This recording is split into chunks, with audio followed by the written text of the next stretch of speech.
Si on se fait un petit résumé de la saison, on a eu un très beau printemps et d'excellentes conditions pour le semis. Par la suite, les sols sont restés froids, ce qui a fait qu'on a eu un retard de levée dans certaines régions puis une levée qui était inégale. Ensuite de tout ça, il n'y a pas vraiment plu non plus, ce qui a fait que ça a encore plus ralenti la levée. Il faut se souvenir que pour germer, les semences de céréales et de maïs devraient absorber environ un tiers de leur poids en eau, tandis que le soya devrait en absorber environ une moitié de son poids. Une fois levé, on a eu encore un manque d'eau, ce qui a causé un ralentissement dans la croissance du feuillage et des racines. Ensuite, on a eu un épisode de chaleur, ce qui a fait qu'on a vu plusieurs stades dans les mêmes champs en même temps. Donc si on se met à la place de la plante, on comprend que c'est vraiment pas idéal. Dans une saison normale, on a un ou deux stress majeurs, tandis que cette année, on a à peu près tous eu les stress dans un laps de temps très court. Et comme c'était pas suffisant, on est maintenant rendu au tour des herbicides. On sait que les herbicides sont sélectifs et qu'ils ne feront pas mourir la culture, mais ils vont les affecter quand même. Le clip qui suit va nous montrer comment les défenses des plantes peuvent affecter le rendement.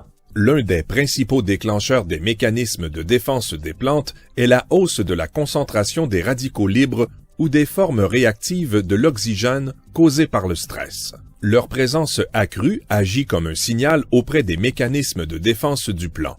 Ce sont des molécules avec des électrons libres. Ces électrons peuvent endommager les cellules via un procédé d'oxydation. Comme on l'a vu sur la séquence, les radicaux libres ont la fâcheuse habitude d'affaiblir les plants en s'attaquant aux parois des cellules. La plante stressée produit des enzymes et d'autres molécules organiques de défense. Plusieurs de ces molécules nécessitent des macronutriments et des oligoéléments, comme le zinc, le manganèse, le molybdène, le bore et le soufre qui sont des précurseurs à la formation de ces molécules. C'est ce qui se passe au niveau de la cellule.